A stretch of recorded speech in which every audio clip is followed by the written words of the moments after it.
Ladies, gentlemen, and my fellow Neuralinked cyborgs, today we dive into the alternate reality where Elon Musk, the man who launched cars into space and nearly launched Twitter into the sun, decided to listen to every single doubter who called him delusional. Spoiler alert, humanity is still stuck using dial-up internet, and Mars is just a red dot that gets a shrug. Let's rewind the clock to the early 90s. Picture young Elon, a nerdy kid in Pretoria, South Africa, sketching out rocket designs on the back of his math homework.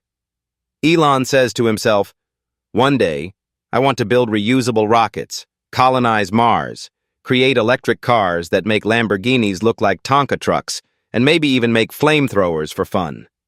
But wait, cue the psychiatrists, armchair critics, and Twitter trolls who ironically wouldn't even exist without him.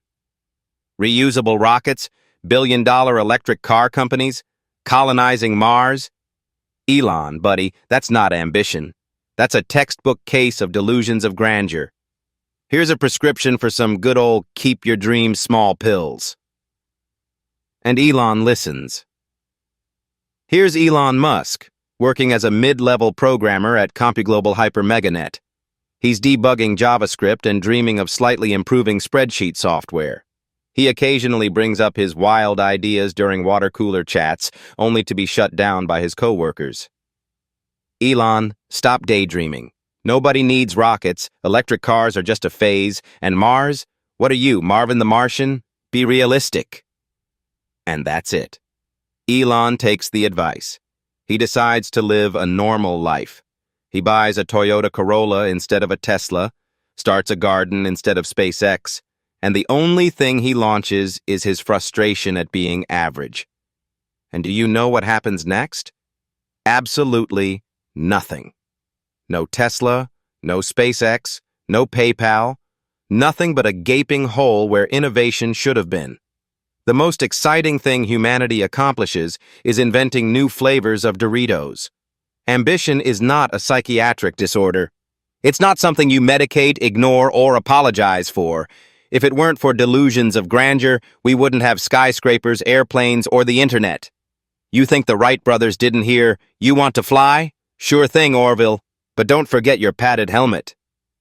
Can you imagine a world where every ambitious person listened to the doubters? Where Nikola Tesla said, "You're right, AC electricity does sound like a silly idea. Let's stick to candles." Or Marie Curie saying, "Radioactivity? Never mind, I'll go bake bread instead." But no, we live in a world where ambition is treated like some kind of malfunction. You have a big idea? Must be crazy. You want to change the world? Get help. Here's the truth. Ambition is just a fancy word for seeing the future before anyone else does. It's the spark that says, "Why not?" when the rest of the world says, "Don't bother." And yes, it looks like delusion to those who can't imagine beyond their next paycheck or TikTok binge. Elon Musk didn't become a billionaire because he played it safe. He became a billionaire because he refused to settle for beige cubicles and middle management. He dared to look at the stars and think, why not? And if that's delusion, then we need a whole lot more of it. So here's my message to all the would-be Elons out there. Ignore the doubters. Ignore the critics. Ignore the psychiatrists who think dreaming big is a disorder. Take your delusions of grandeur, strap them to a reusable rocket, and launch them into the stratosphere. Because the only true delusion is believing you'll change the world by staying small. If Elon had listened to the naysayers, the bird would never have been free, and we'd have a whole different world without free speech. Catch you on the corporate flip side. Paradise awaits.